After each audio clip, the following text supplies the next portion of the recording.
buenas tardes, amigas y amigos de Brújula Internacional. Siempre estoy en el recorrido por los escenarios internacionales con el choque de las imágenes y la fuerza de las palabras.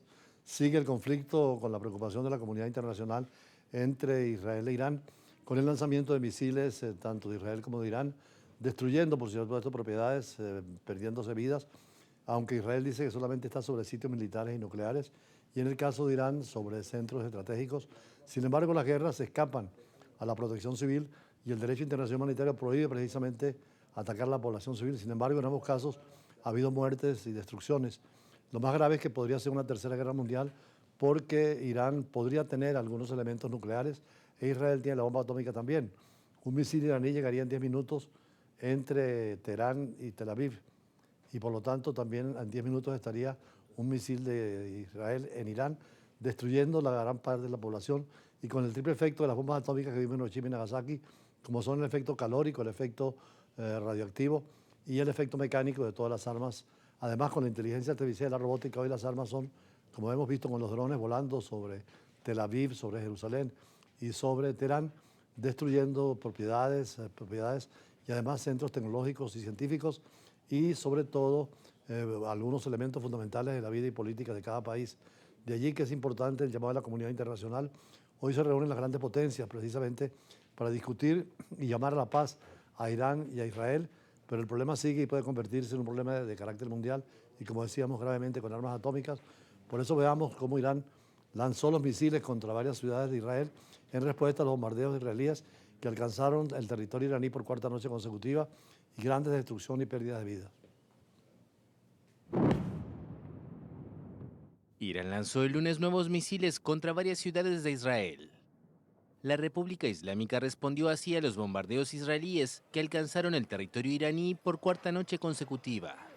Los guardianes de la revolución, el ejército ideológico de Irán, celebraron el éxito de los ataques y anticiparon que continuarán con operaciones eficaces y más devastadoras contra objetivos vitales israelíes. El ministro israelí de Defensa advirtió que los pobladores de Teherán pagarán el precio por los ataques iraníes contra civiles de su país.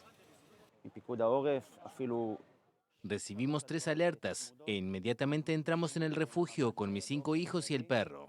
Cerré la puerta y al cabo de unos segundos escuchamos un estruendo muy fuerte. Todo el refugio tembló, el edificio tembló y las puertas de acero de la ventana temblaron.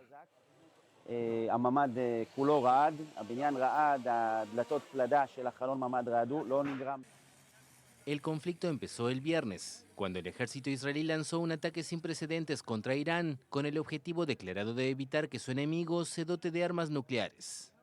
Después de décadas de guerra indirecta y operaciones puntuales, se trata de la primera vez que ambos países se enfrentan militarmente con tanta intensidad.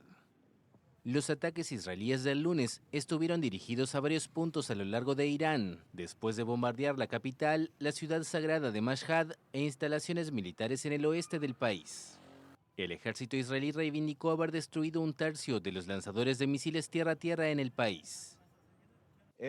Golpeamos más de 20 cuarteles generales del ejército iraní y de la fuerza Quds. Los ataques de Israel desde el viernes han apuntado, entre otras infraestructuras, al centro de enriquecimiento de uranio de Natanz en el centro del país. Irán instó a los países europeos a trabajar para poner fin a los bombardeos israelíes en su territorio.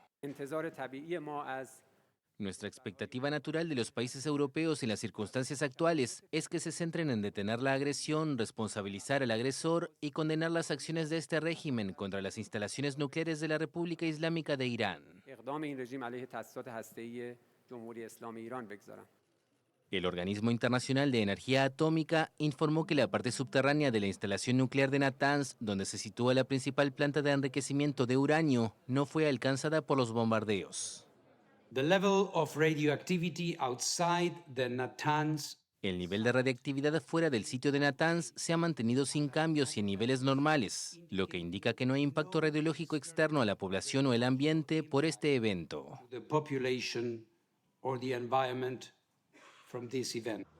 El Ministerio de Salud iraní reportó el domingo que los ataques de Israel desde el viernes han dejado al menos 2 centenares de muertos y 1 millar de heridos.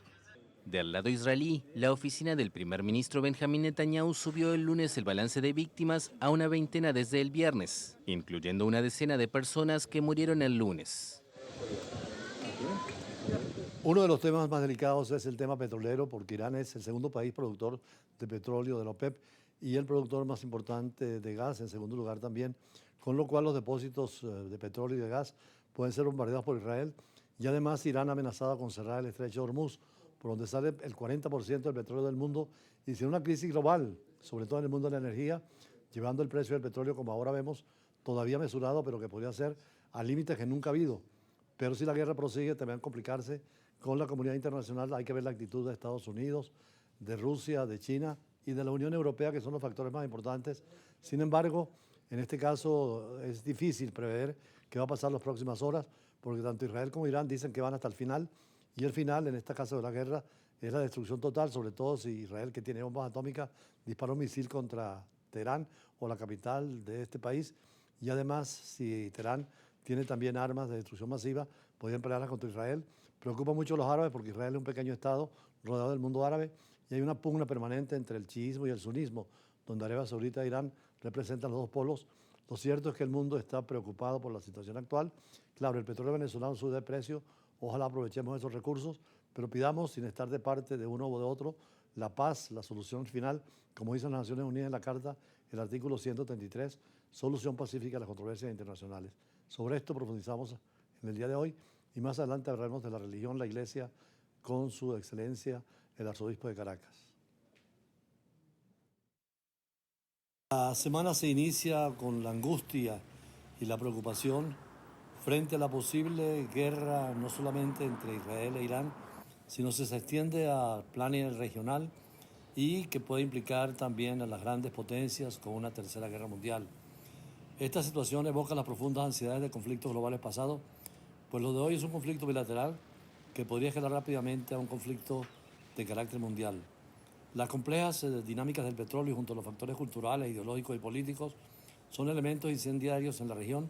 Además, las alianzas internacionales podrían transformar esta confrontación en un conflicto de alcance mundial y con la agravante de las armas nucleares. La preocupación se agrava al considerar que estamos más allá del uso de armas convencionales, porque el Medio Oriente posee el potencial para el empleo de misiles con cabezas atómicas. Es un escenario donde las naciones aliadas de Irán, poseedoras de armas nucleares, intervendrían en su defensa, y en el caso de Israel, el auxilio de Estados Unidos, y el mundo podría enfrentarse al escalofriante escenario de la primera guerra nuclear, que sería la tercera mundial. Ya estamos inmersos en conflictos que tienen esa dimensión universal, como los de Rusia y Ucrania, el de Pakistán e India por Cachemira. El actual conflicto entre Hamas de Palestina e Israel se complica por la profunda ubicación de variables religiosas, donde el sunismo y el chiismo interactúan con el judaísmo y el cristianismo, y también los intereses económicos por las materias primas, especialmente por el petróleo, donde las potencias más importantes y aquellas que son nucleares tienen intereses directos y podrían ingresar en esa absurda guerra sin límites que nos recuerda los horrores de Hiroshima y Nagasaki en 1945. La proliferación nuclear y las nuevas doctrinas estratégicas aumentan los riesgos en todas las regiones del mundo. La inestabilidad, los ciberataques y las tensiones regionales nos han demostrado que posible es una guerra con armas nucleares. Esto exige hoy a la diplomacia, control tecnológico y educación para evitar un conflicto atómico que sería apocalíptico para toda la humanidad. En 1947, precisamente, científicos nucleares de varios países del mundo crearon el reloj del juicio final para advertir de las amenazas de origen humano, y la cruda realidad es que nunca antes habíamos estado tan próximos a un desastre global como en la actualidad, especialmente con esos ataques directos de Tel Aviv a Teherán y de Teherán a Tel Aviv y a Israel, en donde no sabemos cuáles van a ser las consecuencias en los próximos días y si se cumple la palabra de cada uno de sus jefes de Estado y de Gobierno, que desde el primer ministro de Israel, Netanyahu, hasta el líder supremo de la Revolución, Jamenei, han dicho que van a acabar con el otro sin llegar a negociaciones por ahora, y además con el cierre del estrecho de Hormuz, por donde sale el petróleo más importante hacia otros mercados del planeta, perjudicaría enormemente a los países productores y el petróleo subiría a consecuencias de precios nunca pensables, con lo cual se complica más el problema por la intervención de las grandes potencias para establecer de nuevo el mercado normal y para evitar que se contagie tanto el tema de Israel hacia el Medio Oriente como el de Irán hacia las regiones del mundo árabe. Por eso es importante pensar con racionalidad. Las repercusiones climáticas de una guerra nuclear serán terribles. Los modelos del clima permiten simular la repercusión de las emisiones de atmósfera por una guerra nuclear que bloquearía la radiación solar y tendría dramáticas consecuencias para la producción de alimentos de un invierno nuclear que es imposible ya sobre la Tierra.